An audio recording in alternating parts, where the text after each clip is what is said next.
out. So I want to, and I think that for me, the most important thing is what I'm seeing. I'm honored. I'm honored because I'm looking at men, I'm looking at young people sitting in the audience watching us. I'm looking, I had an opportunity to meet the young lady here that she's taking her little son out. Your dad, right? Yes, sir. Okay, and watching you with your children. And Mr. Forbes here telling us about he's about to be a father.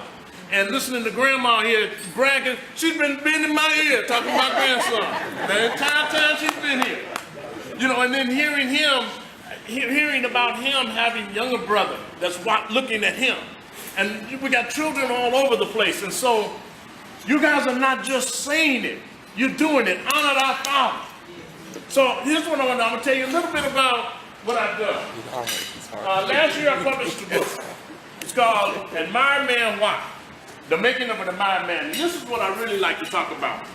And generally when I talk about this, I always like to let you know who I am first.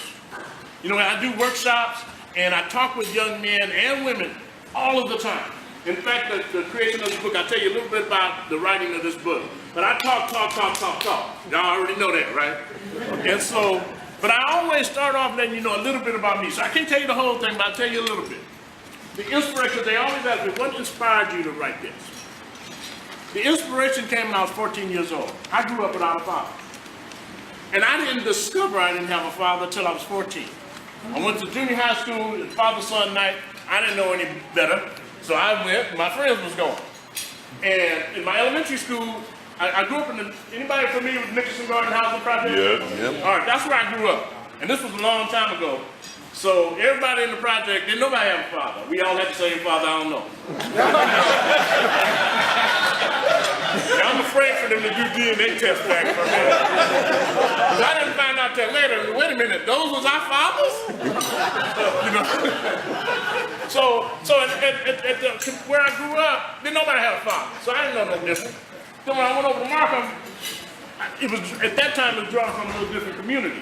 And so they said father-son night, you know, junior high school was the time, you know, we got to take showers and stuff and do things we didn't do before. We had gym teachers and so forth, and they said, we're going to have father-son night. So, all right, I'm going to come up there with my friends. We're going to play. And nobody's going to try to make us read. You know, we're going to play. So I get up there, and lo and behold, I went back up to the school wearing the same clothes I went home in. I didn't tell my mama about it because they didn't say mama-son night. They said father-son night. So I went on back up there, and lo and behold, I found out my friends was there. Their fathers was looking like you guys, in suits. My friends was acting like they had good sense. The coaches and the teachers were saying things to their father, and they were looking at video of Sugar Ray Robinson and all that kind of stuff, and everybody looked decent. I was devastated. I was torn apart because I said, something's wrong here. What am I doing here? I don't belong here. And so on my way back home, I made some promises. I said, you know what? They had a lot of fun. I'm going to have father-son night. I'm going to have father-son night. As long as I live, I'm going to have father-son night. I'm going to have to be the father. I'm going to have father-son night, father-daughter night, father-something night. And I'm going to be father. And so I managed to fulfill that. I had my two children and raised them, stayed together, and did all the things. I'm going to tell you, I was I worked at my kids' school. I was there, I was the keynote speaker at my son's elementary school graduation.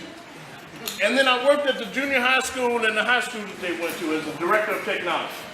That's how much father I was. I wasn't letting them go. Every basketball, everything they did, I was there. My son went off, graduated from high school, went off to USC, major in engineering. 2 minutes? Oh, okay. I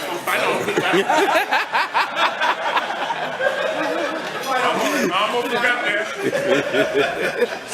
In fact, I got something funny to say about it. My son went off to USC, and so my daughter was still 2 years behind, so I'm still at the school. And then my daughter decided she's going to go off to USC. So when she graduates, she'd go off to USC. And I said, I bet I can get a job at USC. My kid said, Dad, you did good, dog. You did it. You did the heck out of it. We love you. You ain't got to come and work with us. I said, you did it. And so when they graduated, eventually my daughter went off to Georgetown Law School. And even there, when she had to go to an interview there, to D.C., I said, I ain't never been to D.C. She said, you ain't going now. You'll find another reason to go, but you can't go. So this is what happened, is that when my kids moved, I fell into a depression. Because I had lived my home for them, and now they're gone. You know, when my daughter, when she said I can't go to D.C., she asked me, said, Dad, did I hurt your feelings? I said, yeah. But I understand. I gotta let go. And I went into a depression. And so because of that, I started thinking, I said, what happened here? And I realized I didn't have that father before me. And that, I said, there's something there. That means something. So I started studying it. And I did my doctoral dissertation in leadership and change on the phenomenal son-father relationship because I wanted to know. My man wanted to study psychology. See, that came from here. I wanted to know what happened here. And so as a result, I finished with this, blah, blah, blah. And I decided from my studies, okay, there's another level. There's another level. There's fathers, but there's men. We are men before we become good fathers. And so that's why I wrote, Admire Man. And so I'm going to tell you a little bit about that, and I know my time is up. What I did is, I went around, I asked about, through surveys and interviews, I'm sorry, I'm moving around, I'm trying to film. I interviewed people, surveys and interviews, because I traveled the country a lot. Everywhere I went, I interviewed people and I asked them 3 questions. Name a man you admire. A man in your life. And I told them, don't tell me Barack Obama unless you Michelle now. Somebody in your life that you know, living or present or not, that you admire. Why? And did you grow up with your father in your life? Because I wanted to study the relationship between fathers and admired men. And so the book is a collection of stories that people told me around the country about the men in their life they admired. And I learned a profound amount. The book is stories. It's not lecture. It's stories. Because we learn through stories. We learn what hard working means when somebody says he was doing this and doing that and doing this and that. We learn what loving is, not just a word, but when they describe what that was. That's what we learn.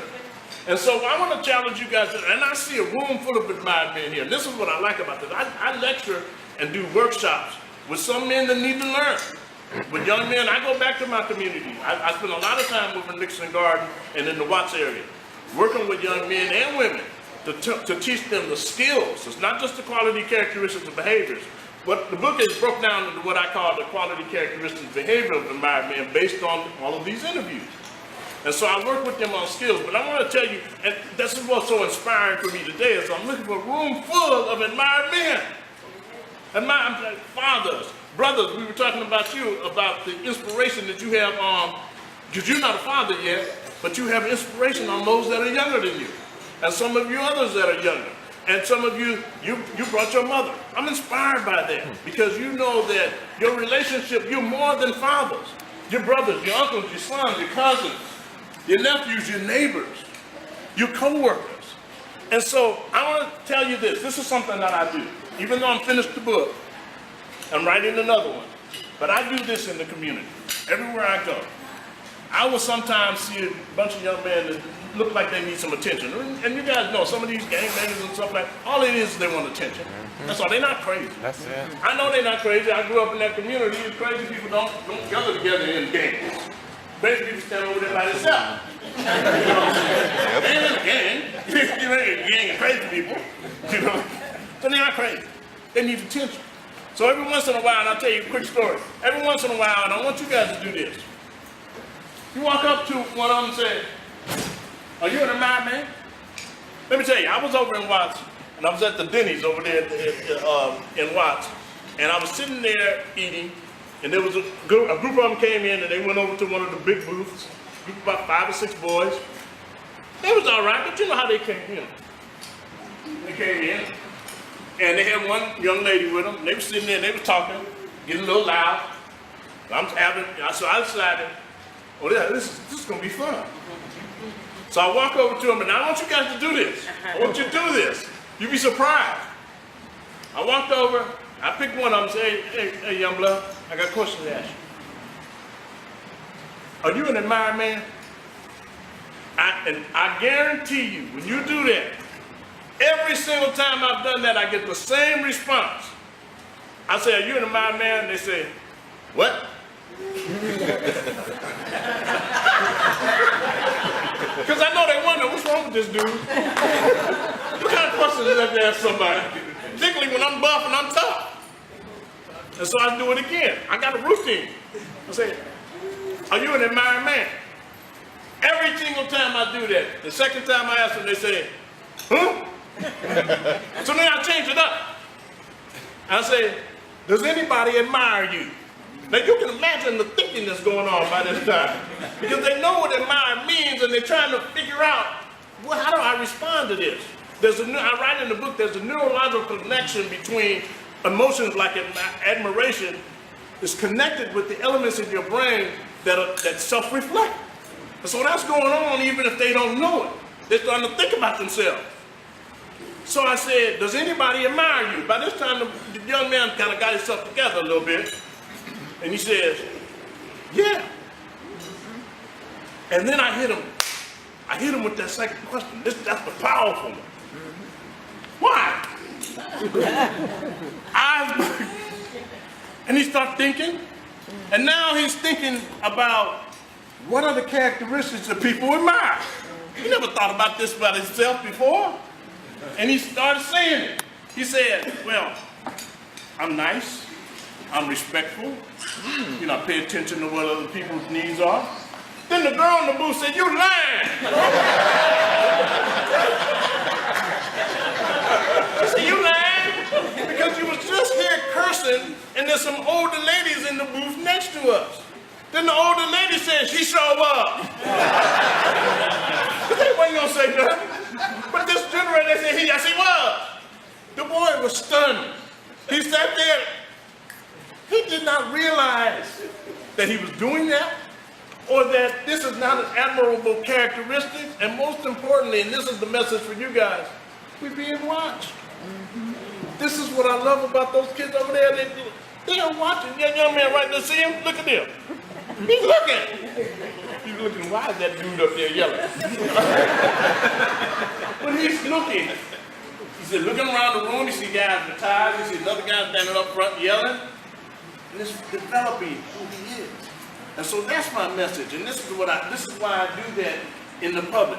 I make them think, and eventually they see people are watching me. I'm not just doing what I'm doing by myself, just with my boys.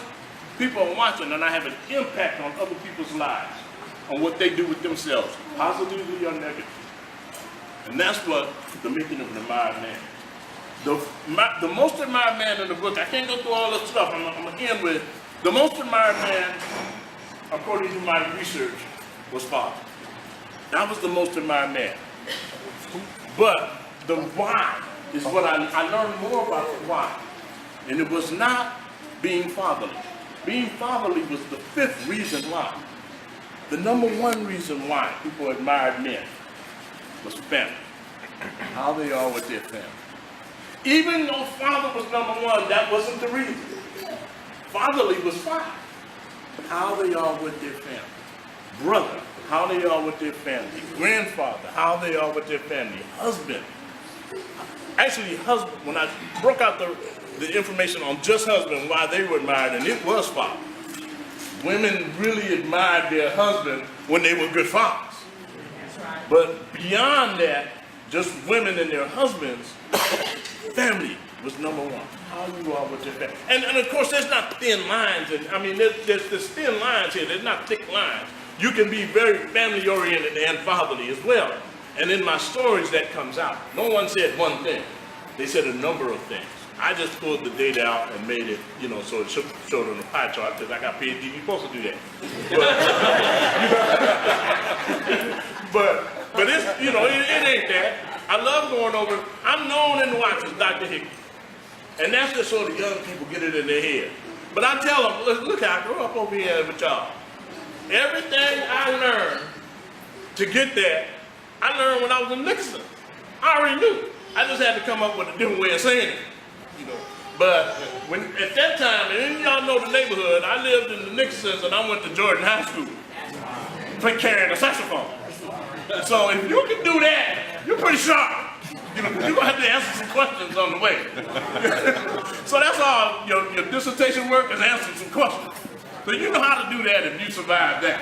It's just a matter of the words you use. Anyway, I want to close with this, and this is for you men. Border to border, shore to shore.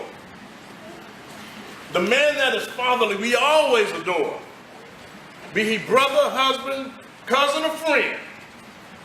Being honest and loving is respected in men. A hard-working father whose family comes first, with loving support, you are always well-versed. So raise your hand to the sky and take your rightful stand. But to those who matter, you are an admired man. Thank you all, gentlemen.